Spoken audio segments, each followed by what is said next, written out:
Bom dia, irmãos. Que a graça do nosso Senhor Jesus esteja sobre as nossas vidas. Que manhã e que oportunidade gloriosa nós temos de estarmos diante do Senhor e diante da sua mesa. Diante desse que nós cantamos, incomparável Salvador. Que manhã gloriosa e que oportunidade nós temos de agradecer ao nosso Senhor por tudo que Ele é para nós, por tudo que Ele conquistou para nós. Que oportunidade nós temos de nos prostrar em alegria, em adoração, em rendição a esse nosso amado Senhor. Que não percamos essa oportunidade. O que nós faremos por toda a eternidade, que os filhos de Deus farão por toda a eternidade, será adorar o nosso bendito e amado Senhor. Então, que nós tenhamos prazer e alegria nesse serviço enquanto ainda estamos aqui. Nós não aprenderemos a adorar o nosso Senhor na eternidade, quando Ele vir nos buscar. Nós precisamos aprender a ter prazer nessa prática aqui. Então, que o Espírito Santo do Senhor nos ajude, que o Espírito Santo do Senhor nos conduza. Eu quero compartilhar uma palavra com os irmãos, mas o foco é que isso nos leve à adoração, que isso nos leve a nos prostrar diante do Senhor, a comer e a beber do nosso Senhor com discernimento, com alegria, com gratidão nos nossos corações, porque Ele é de fato o pão vivo que desceu dos céus. Se nós não tomarmos isso como prática, nós corremos um sério perigo de fazermos isso como um mero ritual, como mais um evento da nossa agenda semanal. Que não seja assim conosco, irmãos. Que toda a nossa atenção seja voltada agora para esse bendito e amado Senhor. Esse, como nós cantamos, esse incomparável Salvador. Eu convido os irmãos a abrir as Bíblias aqui em Apocalipse, capítulo 5. Apocalipse, capítulo 5. Vamos ler do versículo 1 até o 6. Então, na mão direita daquele que estava sentado no trono, vi um livro, escrito por dentro e por fora, e lacrado com 7 selos. Vi um anjo poderoso que perguntava em alta voz: quem é digno de romper os selos deste livro e abri-lo? Mas não havia ninguém no céu, nem na terra, nem debaixo da terra, que pudesse abrir o livro e lê-lo. Comecei a chorar muito, pois não se encontrou ninguém digno de abrir o livro e lê-lo. Então, um dos 24 anciãos me disse: não chore. Veja, o leão da tribo de Judá, o herdeiro do trono de Davi, conquistou a vitória. Ele é digno de abrir o livro e os seus 7 selos. Então vi um cordeiro, que parecia ter sido sacrificado, mas que agora estava em pé entre o trono e os 4 seres viventes e no meio dos 24 anciãos. Querido Senhor, rendemos a Ti toda a gratidão. Colocamos nossas vidas diante do Senhor. Que manhã gloriosa nós temos.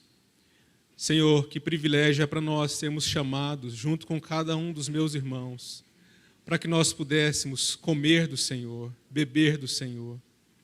Que manhã gloriosa, Senhor, onde nós podemos nos derramar em gratidão, em alegria, em louvor a Ti, porque nós, em nós mesmos, somos os mais indignos dessa terra. Mas nós fomos revestidos pela justiça do Santo Cordeiro de Deus. Ele foi feito como nossas vestes de justiça e nos chamou, nos deu essas vestes e nos chamou para participar da sua própria vida. Que alegria nós temos, Senhor, que gratidão. Senhor, e nós reconhecemos que tudo isso provém do Senhor. Então, ó Pai, nós queremos meditar na Tua palavra. Queremos receber uma porção maior de Ti mesmo. Queremos ver o Senhor na Tua palavra. Queremos ter a nossa visão alargada para que nós possamos ver este leão da tribo de Judá, esse cordeiro santo que venceu, esse cordeiro que se ofereceu a si mesmo e que venceu e que conquistou a salvação por nós. E agora nos chama com doçura, com ternura, para comer de Ti mesmo. Muito obrigado, Senhor. Nos leve a ver o Senhor mesmo. Nos leve a contemplar o Senhor nesta mesa. Senhor, se nós sairmos daqui sem contemplar o Senhor nessa mesa, essa mesa não terá sentido para nós. Mas nos ajuda, Senhor. Nós somos tão fracos, nós somos tão indignos, Senhor. Mas nós carecemos e nós dependemos e pedimos o auxílio, o socorro do Teu Espírito Santo, para que nós possamos ver o Senhor, para que nós possamos tocar o Senhor, e para que a vida do Senhor seja a nossa vida prática, diária, não só nas reuniões, mas por toda a nossa vida. É o que nós queremos, Senhor, é o que nós buscamos em Ti mesmo, e é o que nós esperamos e confiamos em Ti mesmo, Senhor. Muito obrigado, muito obrigado. Irmãos, o livro de Apocalipse, como todos os irmãos já sabem muito bem, ele é um livro de revelação. Por mais que em alguns momentos existam algumas imagens, algumas figuras que nós temos alguma certa dificuldade de compreender, nós precisamos ver que a partir do primeiro capítulo, do primeiro versículo desse livro, ele começa dessa forma: revelação de Jesus Cristo. Apocalipse 1:1 está assim: revelação de Jesus Cristo, que Deus lhe deu para mostrar aos filhos dos homens, aos filhos de Deus, as coisas que em breve deveriam acontecer. E João, então, foi chamado a ver. João foi chamado a ter essa visão celestial das coisas a respeito do fim. E no versículo 2, eu gostaria que você lesse comigo, Apocalipse 1 e 2. Melhor, vamos ler 1, né? Apocalipse 1 e 1. Diz assim: revelação de Jesus Cristo, que Deus lhe deu para mostrar a seus servos as coisas que em breve devem acontecer. Ele enviou o seu anjo para anunciar a seu servo João, que atestou tudo quanto viu da palavra de Deus e do testemunho de Jesus Cristo. Então, João, o discípulo amado do nosso Senhor, ele foi chamado a ver essas coisas, ele foi chamado a escrever o que ele viu e a compartilhar, primeiro com aquelas 7 igrejas ali na Ásia e com todas as igrejas daquele tempo, e também com todos nós, com toda a igreja do Senhor, desde então, nesses mais de 2000 anos. Então ele foi chamado a ver. Esse então é um livro de revelação, é um livro de visão. E como que começa o capítulo 5? Com uma visão. João viu, vamos voltar lá no capítulo 5, versículo 1. João, ele diz que viu um livro, e que esse livro ele estava escrito, havia algo escrito nele por dentro e por fora, mas esse livro ele estava selado, ele estava encerrado com 7 selos.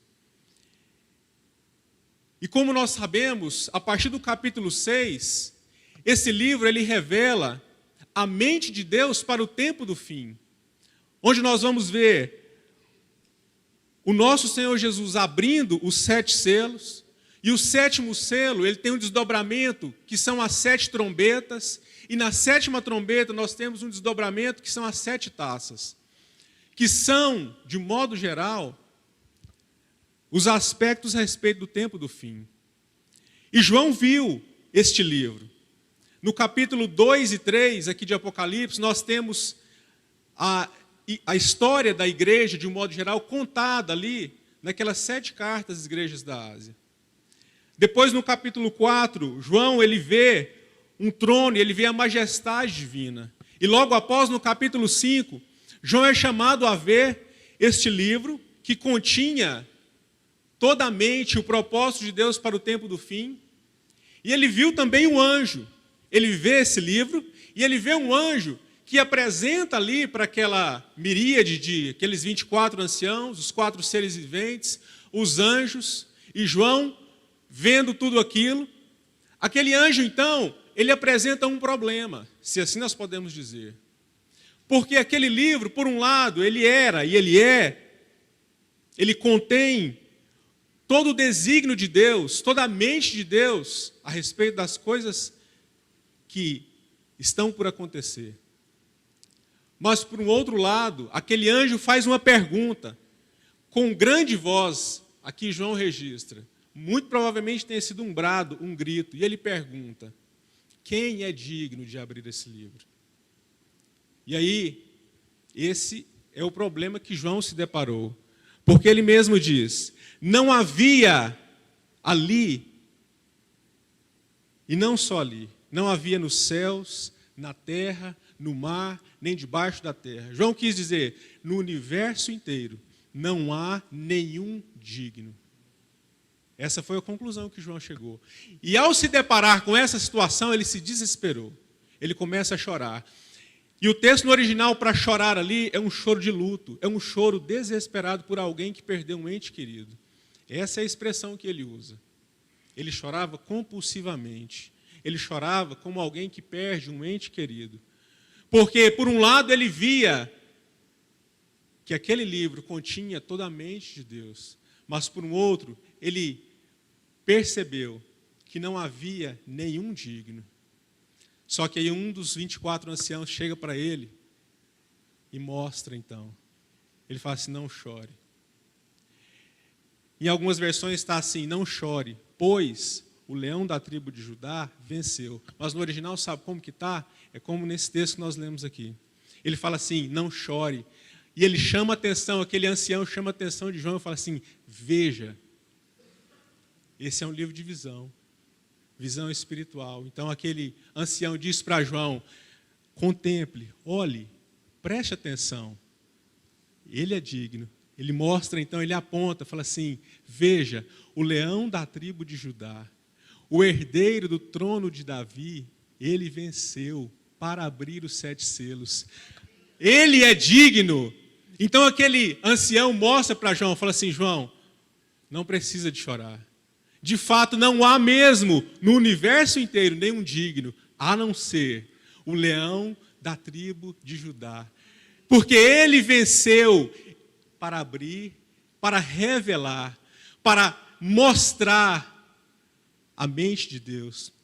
Há somente um que pode expressar com perfeição a mente de Deus. Há somente um digno em todo esse universo que pode expressar com clareza e totalidade a mente e o propósito de Deus. Esse é o nosso Senhor Jesus.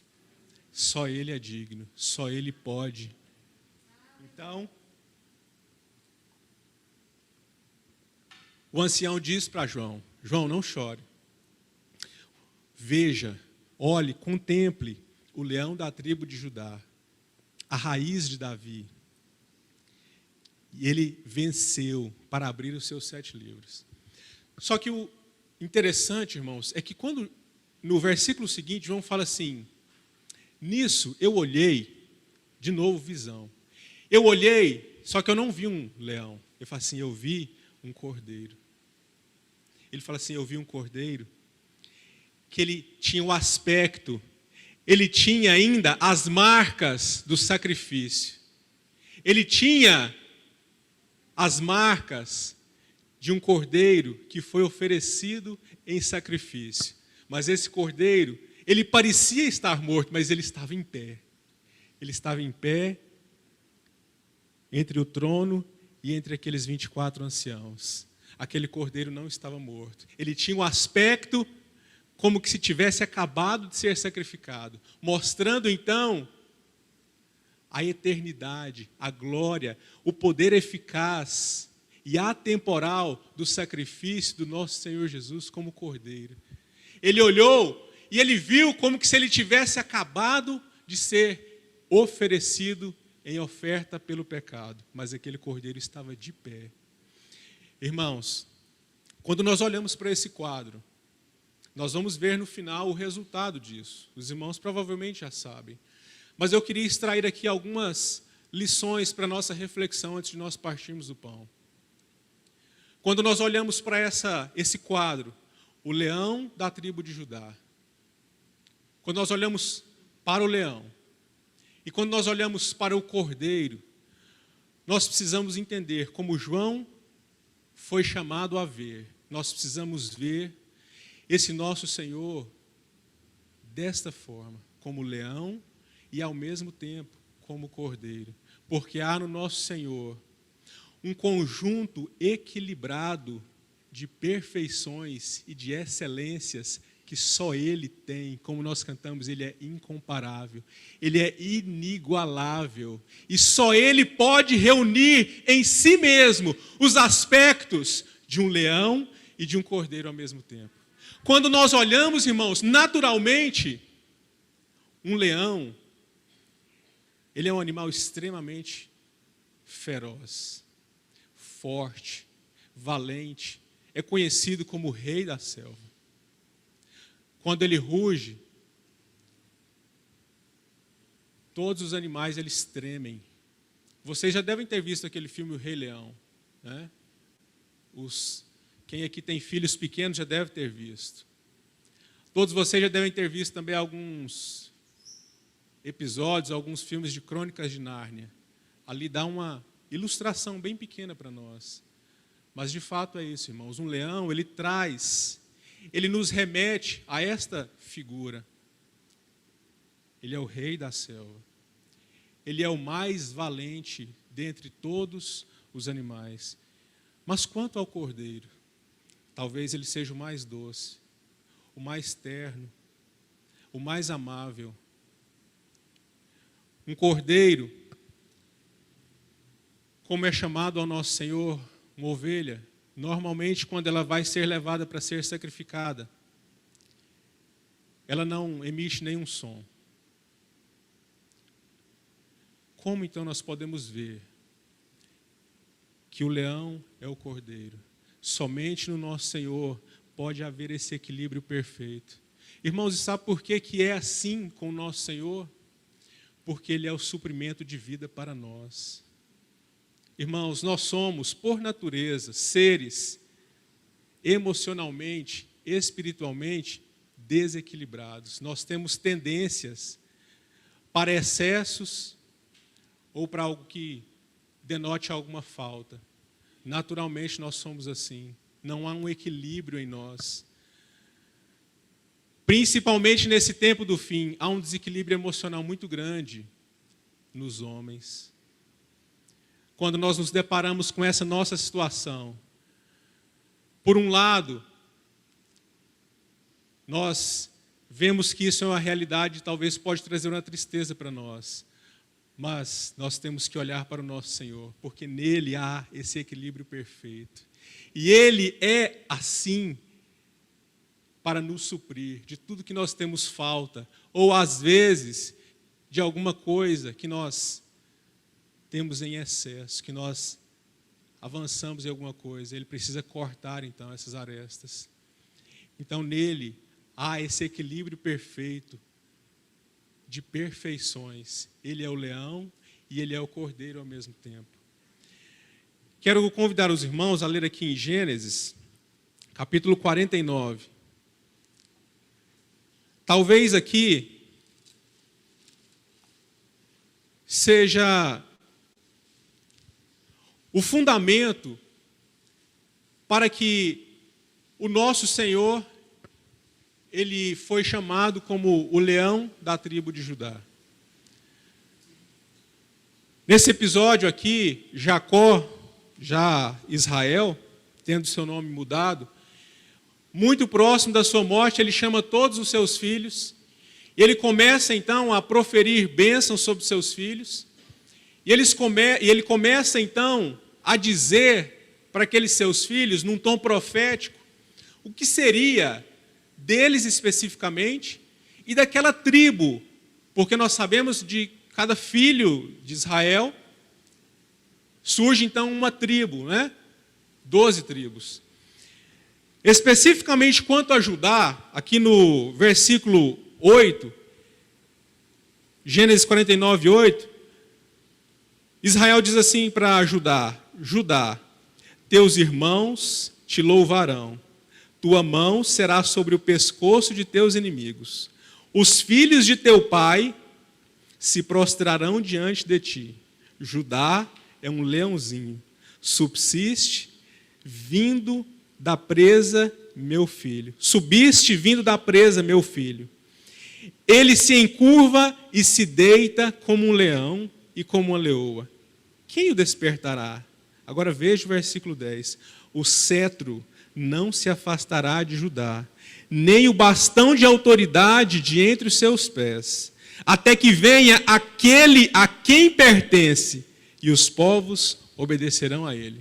Aqui, Jacó chama Judá, seu filho, e diz profeticamente essas palavras a ele. Mas a quem se refere essas palavras?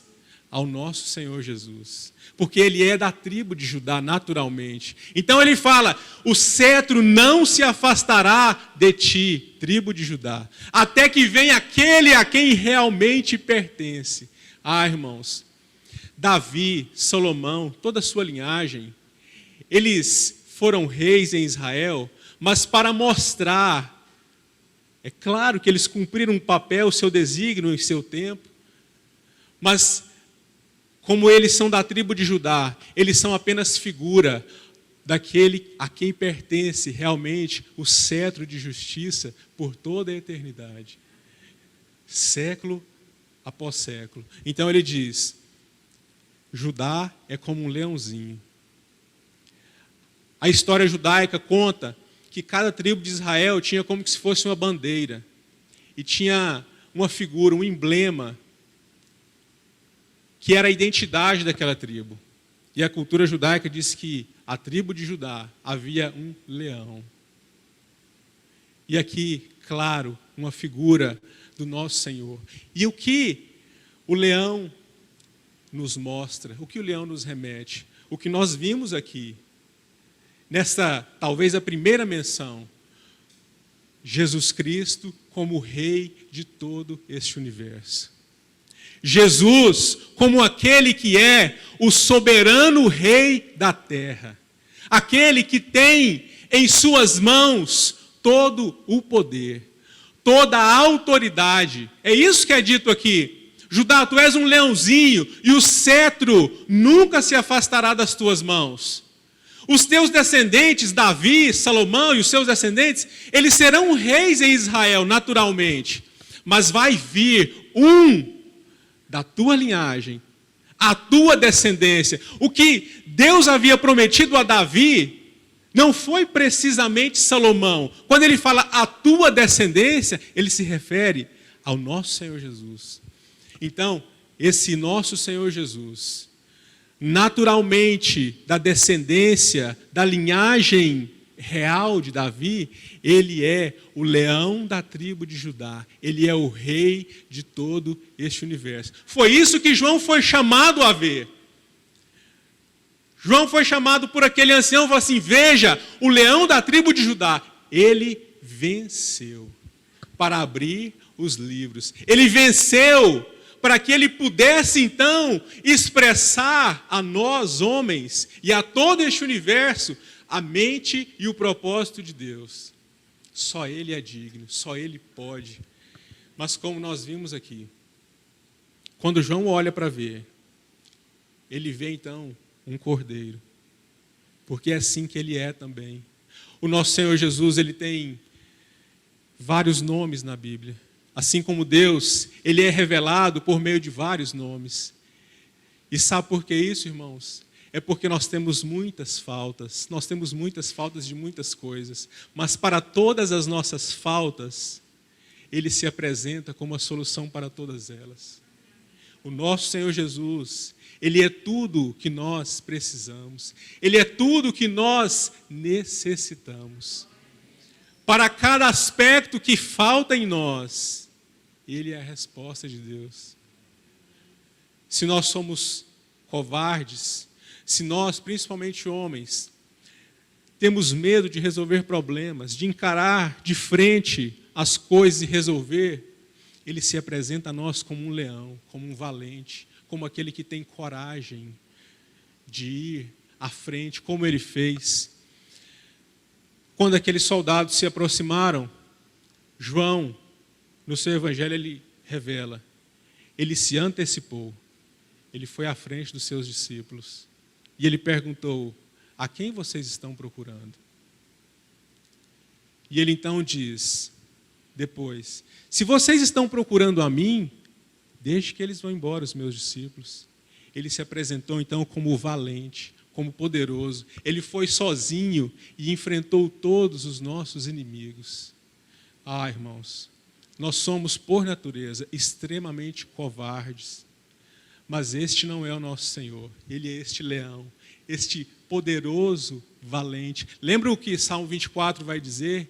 Ele é o Rei da glória. Ele é o Senhor forte e poderoso nas batalhas. Ele é que vence todas as nossas batalhas. E por quê?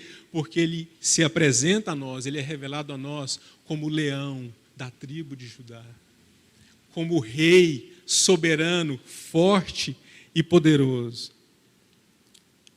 Mas como nós vimos aqui no texto, ele é apresentado a João também como um cordeiro. O leão que venceu, preste bastante atenção nisso, que os nossos corações capturem isso. O leão que venceu é o cordeiro que se entregou. E o cordeiro, ele se entregou para obter a nossa vitória. Ele não precisava conquistar para ele mesmo nada. Ele é soberano. Ele é detentor de tudo. Ele é Senhor sobre o universo. E ele é santo em si mesmo, por toda a eternidade. Mas a vitória que ele obteve foi uma vitória que não foi para ele mesmo. Foi uma vitória que ele alcançou para os seus, que ele chama de irmãos, para os seus amigos. Lembra que o escritor aos Hebreus vai dizer que ele não se envergonha de nos chamar irmãos? Queridos, muitas e muitas vezes nós ficamos chateados com algum irmão que nos causa, às vezes, algum descontento. Nós, às vezes, nós chegamos ao absurdo de ter desavenças com irmãos, de, às vezes, ter vergonha de que alguém seja chamado nosso irmão. Mas o nosso Senhor, ele talvez teria todos os motivos, porque nós desonramos por natureza o nome do seu Pai. Nós éramos filhos da ira, como Paulo nos lembra, mas mesmo assim, ele não se envergonha de nos chamar irmãos. E ele também nos chama de amigos.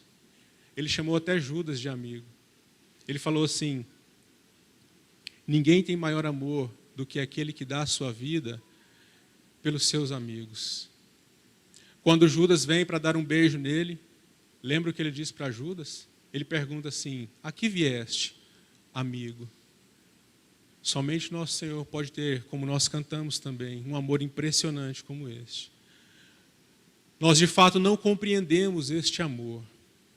Somente Ele pode amar pecadores como nós, dessa forma. Nos chamar irmãos, nos chamar de amigos. Lembra o que ele disse? Eu já não vos chamo mais servos, eu já vos chamo de amigos. Porque um servo não sabe o que o seu Senhor faz, mas eu tenho revelado tudo o que meu Pai tem dito.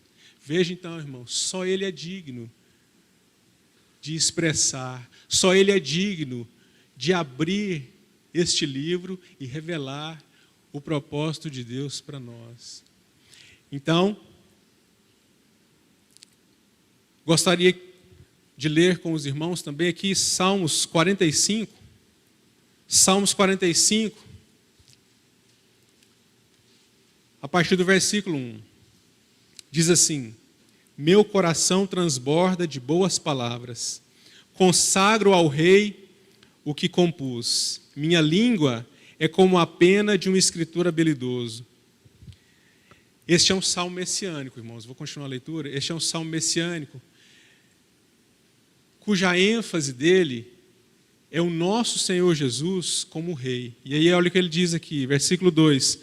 Tu és o mais formoso dos filhos dos homens. A graça se derramou nos teus lábios, por isso Deus te abençoou para sempre. Prende tua espada na cintura, ó valente, na tua glória e majestade. Então veja aqui, o salmista exaltando a glória, o poder deste Rei da glória. E o ponto mais interessante, irmãos, é nós percebemos este equilíbrio. Porque ao mesmo tempo em que ele é o Rei da glória, ele é também o servo sofredor, na figura daquele cordeiro. Ele é o soberano governante de todo o universo. Mas mesmo sendo este soberano governante de todo o universo, ele se sujeitou a lavar os pés dos seus discípulos, naquilo que era a posição mais serviçal que existia na sua cultura. Nós só podemos ver este equilíbrio de personalidades na pessoa do nosso Senhor Jesus. E Ele é o suprimento para mim e para você. Irmãos, Ele é o Criador de todas as coisas. Mas será que nós já paramos para pensar que para cumprir o propósito do Pai, Ele se sujeitou a entregar as suas próprias criaturas? Sendo o Criador de tudo e de todos, Ele se sujeita à sua própria criação para cumprir o eterno propósito do Pai. Como nós vemos em Isaías. Vamos ler esse texto, eu já estou partindo para a conclusão. Isaías 53, a partir do versículo 4. Isaías 53, versículo 4. Verdadeiramente Ele tomou sobre si as nossas enfermidades e levou sobre si as nossas dores. E nós o consideramos aflito, ferido por Deus e oprimido. Mas Ele foi ferido, não foi por causa dos seus pecados ou das suas transgressões, Ele foi ferido por causa das nossas transgressões e esmagado por causa das nossas maldades. O castigo que nos traz a paz estava sobre Ele, e por seus ferimentos fomos sarados. Todos nós andávamos desgarrados como ovelhas, cada um se desviava pelo seu caminho. Mas o Senhor fez cair a maldade de todos nós sobre Ele. Ele foi oprimido e afligido, mas não abriu a boca.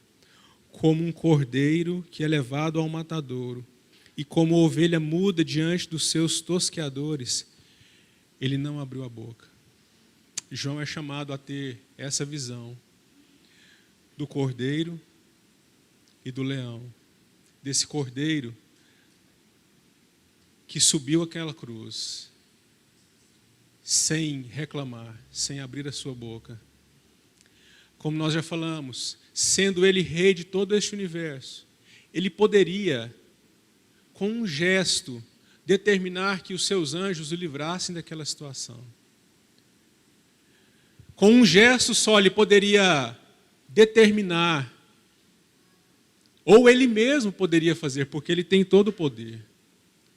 Ele poderia se livrar daquela situação de extrema vergonha e dor que Ele estava passando.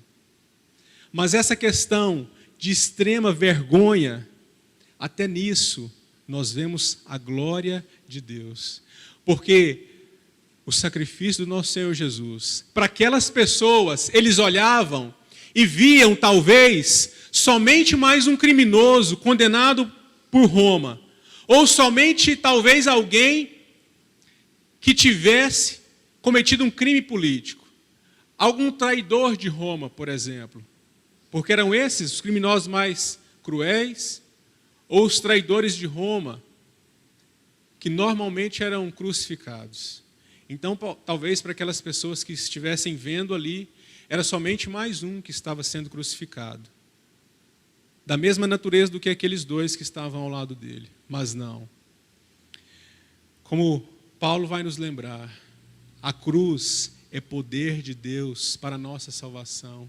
E a glória de Deus. O próprio Senhor Jesus, quando Ele termina de partir o pão com os seus discípulos,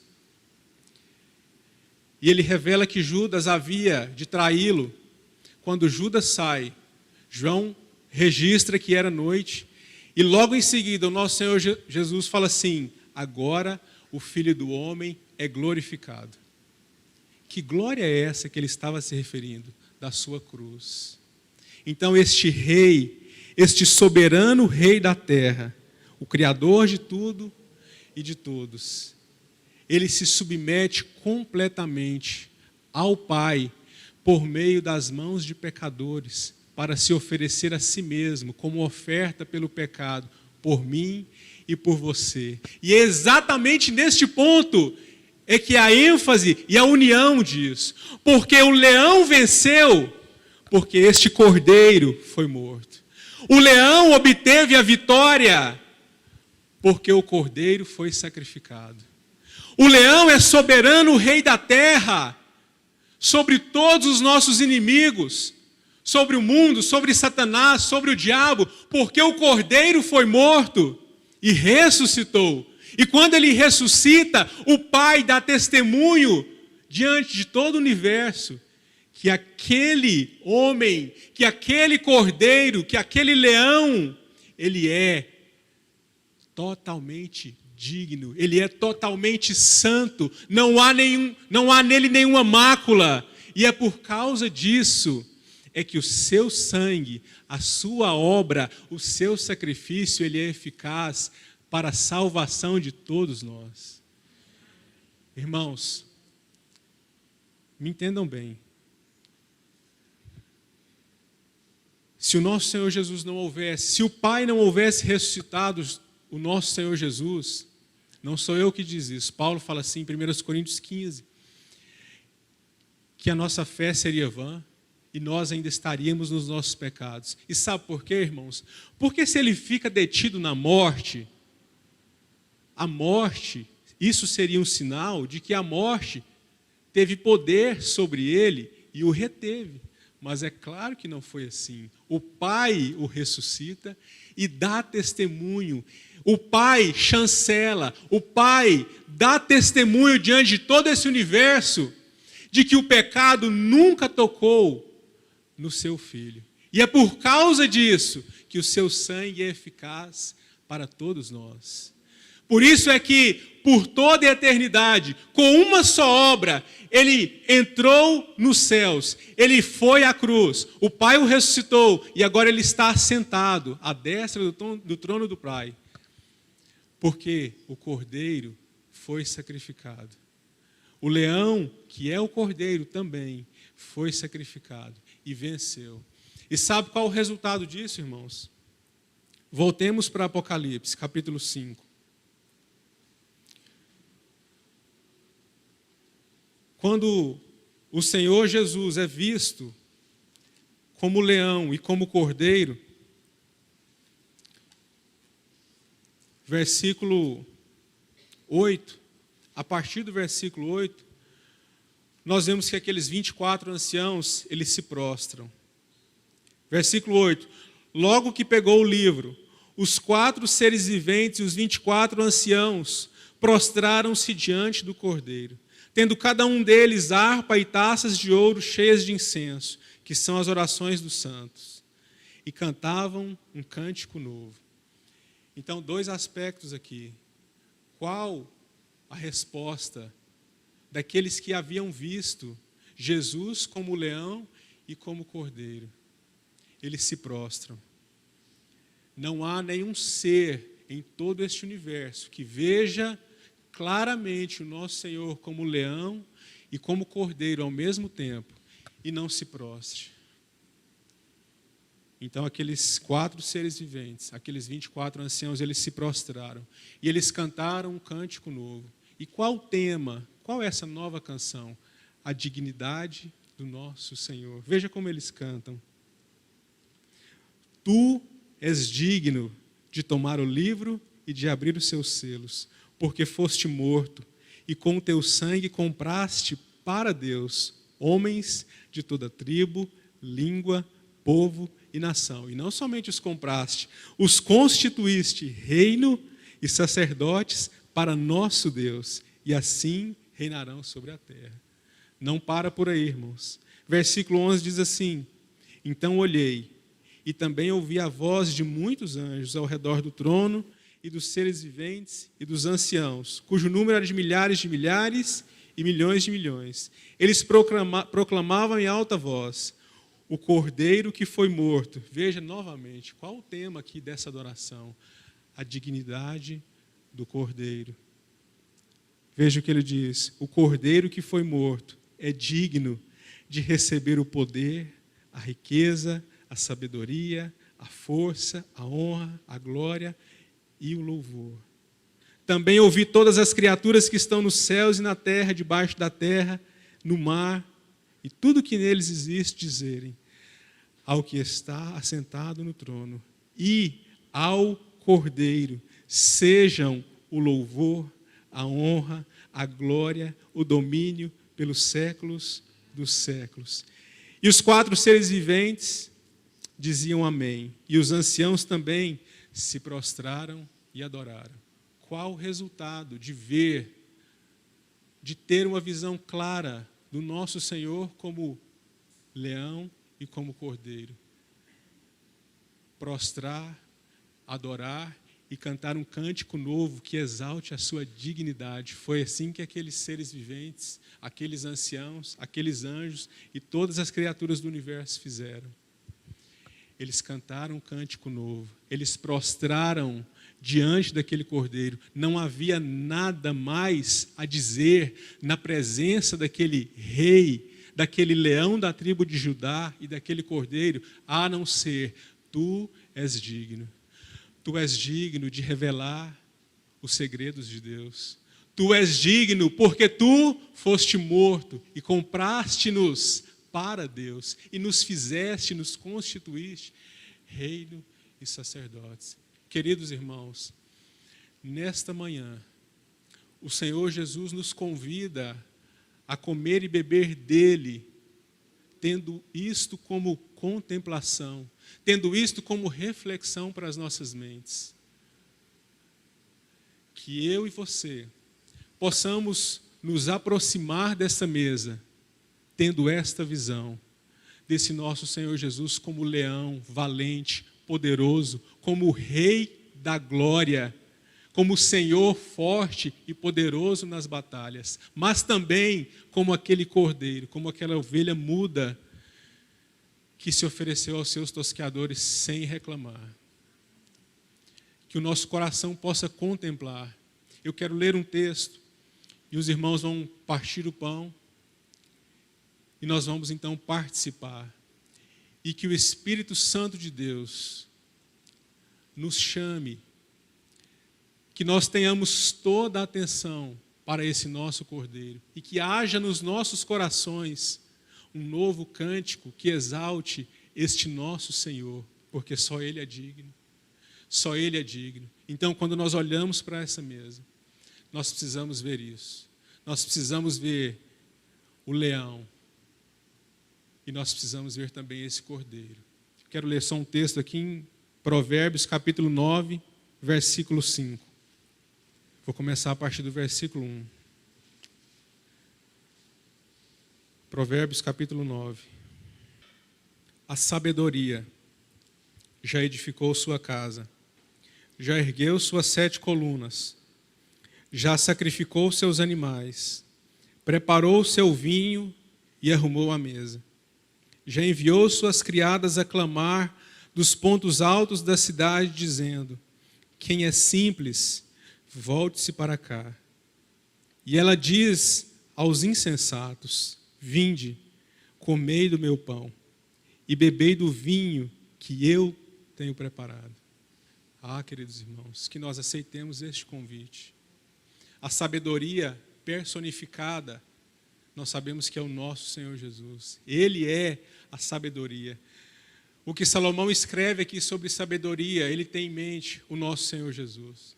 Porque o nosso Senhor, ele é a personificação da sabedoria. Então, se nós lemos isso aqui, nós percebemos que é o nosso próprio Senhor Jesus que nos chama a comer do pão que Ele tem preparado, a beber do vinho que Ele tem preparado. Vocês lembram como é dito? A sabedoria já preparou a sua mesa. O nosso amado Senhor Jesus, o Rei da Glória, o Cordeiro Santo, Ele preparou essa mesa para nós. Nós somos convidados a comer do pão que Ele tem preparado, a beber do seu próprio sangue.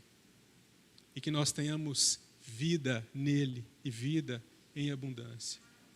Querido Pai, nossas palavras são tão pequenas, Senhor. Senhor, diante da Tua glória, Senhor, nós temos dificuldade de dizer alguma coisa. Nós só deveríamos prostrar. Nós só deveríamos colocar os nossos rostos no chão e adorar a Ti, Senhor. Não há palavras adequadas, Senhor, para expressar a Tua glória, a Tua majestade, o Teu poder, o Teu amor, a Tua misericórdia, a Tua ternura. Senhor, nós carecemos do auxílio do Teu Espírito Santo, até mesmo para responder a Ti, até mesmo para orar a Ti. Por isso, ó Espírito Santo, nos ajude não somente a contemplar este Rei e este servo sofredor. Nos ajude também a responder. Nos ajude a contemplar. Nos ajude a adorar. Nos ajude a nos prostrar. Ó Senhor amado, nós ficamos impressionados com tamanha glória e ao mesmo tempo com tamanho amor. Nós ficamos impressionados com tamanha justiça, mas também com tamanha graça. Nós ficamos impressionados porque o Senhor não tem o pecador como inocente, mas o Senhor se oferece por esses mesmos pecadores, para ser a justiça deles. O Senhor se oferece a nós. O Senhor não passa um pano quente nos nossos pecados. O Senhor não joga os nossos pecados debaixo do tapete. Ó Senhor, mas o Senhor foi muito além. O Senhor se ofereceu por cada um dos nossos pecados. O Senhor julgou, ó Pai, os nossos pecados na carne do nosso Senhor amado, do Teu Filho, Senhor. Por isso, nós estamos espantados de tamanho amor. Nós estamos maravilhados, ó Pai, com tamanha justiça e tamanho amor ao mesmo tempo. Nós estamos espantados ao ver este leão, que é também o Cordeiro. Nós estamos maravilhados diante de Ti, Senhor. E só queremos Te adorar. Só queremos nos prostrar diante de Ti. E só queremos cantar este cântico novo, que dizer que Tu és digno, Senhor. Só Tu és digno, Senhor, de receber toda a honra, todo o louvor, toda a glória do Teu povo. Porque se não fosse por nós, nós jamais poderíamos nos achegar até a Ti, Senhor. Se não fosse por este leão e cordeiro, nós não poderíamos participar dessa mesa. Nós não poderíamos tocar no pão e no vinho. Nós não poderíamos tocar no Teu corpo e no Teu sangue, Senhor. Mas é por causa da Tua justiça, é por causa da Tua santidade que nós temos confiança de nos achegar. É por causa dessa obra maravilhosa, desse sangue que foi derramado, é que nós temos ousadia para entrar. Nós temos coragem para aproximar. E é com esta coragem, na Tua dignidade, que nós nos aproximamos, que nós nos achegamos a Ti, Senhor. Tu és digno, Senhor. Só Tu és digno, Senhor. Toda a honra e todo louvor sejam dados a Ti, Senhor. Para todo sempre. Seja exaltado no meio do Teu povo. Para todo sempre.